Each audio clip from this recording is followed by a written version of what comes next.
सांवली बहू। शिल्पा है तो सांवली लेकिन बहुत ही टैलेंटेड। लेकिन कहते हैं ना, शादी के लिए तो लंबी और गोरी होनी चाहिए। शिल्पा, ये रिश्ता भी हाथ से गया। अरे कितनी बार कहा वो गोरी होने वाली क्रीम लगाया कर, लेकिन नहीं, किताब से सर खपाने से फुर्सत मिले तब ना। तू ही क्यों नहीं इसके लिए उपटन तैयार कर देती? शर्मा जी की बेटी का कम रेट में कितना अच्छा रिश्ता हुआ है। इसकी तो उम्र के साथ ही लड़के वालों की डिमांड भी बढ़ी जा रही है। शिल्पा को ये बातें अब बुरी नहीं लगती थी, लगे भी क्यों, बचपन से सुन जो रही थी वो ये सब कुछ। उसके लिए ये तो मात्र एक कान से सुनना और दूसरे कान से निकाल देने वाली बात थी। फिर एक रोज, पापा पापा मेरी नौकरी लग गई है। वाह, अच्छा, कहाँ बेटा? न्यूज़ चैनल में पापा, खबरों को लिखना होगा। हाँ, वैसे भी तेरे जैसी सांवली शक्ल की लड़की को कौन पर्दे पर आने देगा, क्यों? चल, 4 पैसे कमाने लायक हुई है तो लड़के वालों को बोल देंगे कि कमाती भी है, फिर शायद कोई कर ले शादी। हाँ सही कह रहे हैं। वैसे बेटा कल शाम को एक लड़का और आने वाला है, उसे भी देख लेना। शिल्पा को इस बार गुस्सा आ जाता है। अच्छे न्यूज़ चैनल में नौकरी लगने की खुशी भी माँ पापा के चेहरे पर नहीं दिखती। अगले रोज ऑफिस से शिल्पा घर आती है तो सामने बैठा होता है हिमांशु। हिमांशु शिल्पा को देखता है तो पहली नज़र में तो वो उसे पसंद नहीं आती, लेकिन फिर भी फॉर्मेलिटी तो करनी थी। हाँ, ओके, तो क्या शौक है तुम्हारे और खाने में क्या क्या बना लेती हो? मुझे पढ़ने लिखने का शौक है, खाना बनाना नहीं आता, बिल्कुल भी नहीं आता। पर फिर भी क्योंकि ये रिवाज है कि बहू को खाना बनाना होता है तो थोड़ा बहुत बना लूँगी, लेकिन उतना ही वक्त किचन को दे पाऊँगी जितने में मेरा काम, मेरी नौकरी सफर ना हो। बाकी भूख तो तुमको भी लगती होगी, तो खाना बनाने की जिम्मेदारी दोनों की ही होगी, है ना? शिल्पा बोले जा रही थी। अब तक जिन लड़कियों से हिमांशु मिला था, शिल्पा उन सब से अलग थी। वो ऐसी ही तो लड़की चाहता था। शिल्पा से बात करने के बाद, ठीक है, फिर शादी 2 महीने बाद करेंगे। वो क्या ना, खाना बनाना भी तो सीखना होगा ना। मुझे मंजूर है। शिल्पा को भी हिमांशु अच्छा लगने लगता है। दोनों की शादी हो जाती है, लेकिन शादी के बाद से ही हिमांशु का परिवार शिल्पा के रंग को लेकर कई बातें बनाता। क्या बात है हिमांशु, क्या कमी हो गई थी जो ऐसी काली सी बहू ले आया? काली तो नहीं है। हाँ, मेरी शिल्पा का रंग हल्का सांवला है। वैसे आप तो कृष्ण की भक्त हैं, जानती है ना, उनका रंग भी सांवला था। अब सांवले रंग के कृष्ण की पूजा, तो सांवली मेरी बीवी खराब कैसे? बात तो सही भी थी। क्यों सांवला रंग खराब माना जाता है? शिल्पा पति का तर्क सुन रही थी। थोड़ी देर के बाद, क्या बात है, शब्दों का जादू आ गया। क्या तर्क दिया आपने सांवले रंग के समर्थन में? तो क्या तुम ही पत्रकार हो? अरे तुम्हारा पति भी कम नहीं है। शिल्पा रोज एक नई तरक्की छू रही थी। कभी विदेश दौरा तो कभी बड़े बड़े लोगों का इंटरव्यू। एक दिन, सुनो, आज का दिन बहुत खास है, मैं मुख्यमंत्री जी का इंटरव्यू लेने जा रही हूँ। अरे वाह, क्या बात है, सही है यार। तभी ससुर आ जाते हैं। बहू, थोड़ा मेकअप भी कर लेना, वरना काली काली फोटो सब जगह आएगी। अरे हम तो शर्म के मारे किसी को दिखाते भी नहीं कि ये हमारी बहू है। न जाने क्या कमी थी। अरे वो शारदा दीदी की बहू देखो, कैसे मक्खन की तरह गोरी है।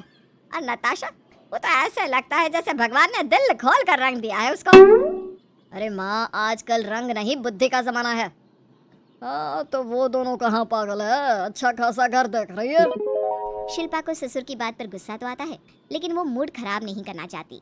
वो तो बस तैयारी करती है कि जल्दी से अच्छा सा मुख्यमंत्री का इंटरव्यू हो जाए और दुनिया देखे। होता भी यही है। शिल्पा जब शाम को घर आती है तो, अरे चाची, बुआ, फूफा जी, कैसे हैं आप सब, कैसे आना हुआ? शिल्पा को आसपास के लोग भी देख रहे थे। वो भी जानती थी कि उसने जो इंटरव्यू किया वो कितना वायरल हो रहा है। अरे बहू, बड़ी लायक हो तुम। औरत होकर दुनिया की इतनी जानकारी, कितनी समझ है तुम्हारे अंदर।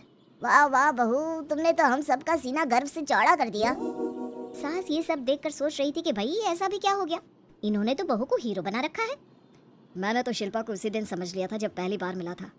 मैं तो जान गया था कि ये लड़की अलग है। कितनी प्यारी आवाज़ है इसकी और समझ भी लाजवाब। तभी बुआ सास बोल पड़ती है, और एक हमारी बहू है, सारा दिन टिकली बिंदी पर ही लगी रहती है। अरे दीदी, न जाने कौन कौन सी क्रीम लगाती है, अब तो चेहरे पर फोड़े भी निकल गए। कितनी बार कहा कुछ पढ़ाई आगे करके दुनिया में नाम कमाओ, लेकिन नहीं, बस सारा दिन शीशे के सामने खड़ी रहेगी। कोई बात नहीं फूफा जी, वो भी किसी की पसंद हो सकती है। हम लोगों का क्या, एक काम अच्छा कर दिया तो पूछ लिए गए, नहीं तो जमाना तो गोरी सूरत की ही तारीफ करता है। क्यों माँ जी? हाँ हाँ वो क्या है ना, मैं जरा पानी लेकर आती हूँ, तू बैठ बहू। हाँ हाँ बहू तू तो बैठ।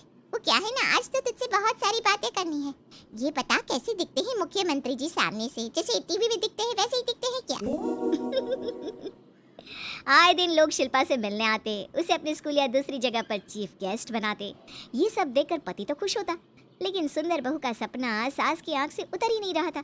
फिर एक रोज शिल्पा पापा कहाँ है? माँ जमीन पर गिरी पड़ी है, वो बेहोश हो गई है। शिल्पा की सास को गंभीर बीमारी हो जाती है और फिर आप लोग अपनी माँ की किसी बात को मना ना करना। उनका दिल कमज़ोर हो चुका है। दिल में कोई बात लगेगी तो उनके हार्ट अटैक आने के चांसेस है। तो समझ रहे हैं ना? कुछ दिनों में ठीक होकर सास घर आ जाती है और फिर एक दिन, देख बेटा, मैं मरने से पहले एक सुंदर बहू का चेहरा देखना चाहती हूँ। अरे मैं नहीं चाहती कि तू इस काली कलूटी के साथ रहे, छोड़ दे इसे। अरे कल को तेरे बच्चे भी ऐसे काले पीले पैदा होंगे और फिर हमारा खानदान देखने लायक नहीं होगा। शिल्पा सुन रही थी, वो परेशान हो रही थी। वो सोचती है कि एक बार वो अपने पति से बात करके देखेगी। सुनिए ना, मुझे आपसे बात करनी है। मुझे भी शिल्पा, मैं माँ के बिना नहीं रह पाऊंगा, तुम समझ रही हो ना?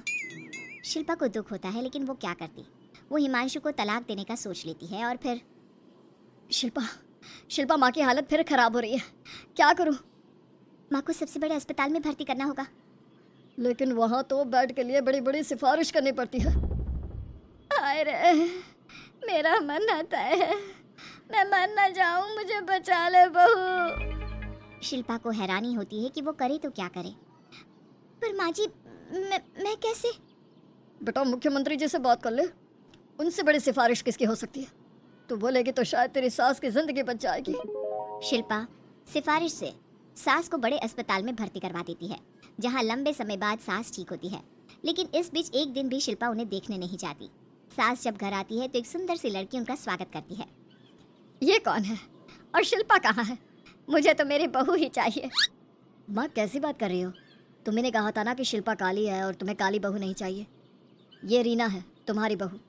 नहीं नहीं, मुझे माफ़ कर दो, मुझे तो मेरी शिल्पा बहू ही चाहिए। उसी के कारण आज मेरी जान बची है।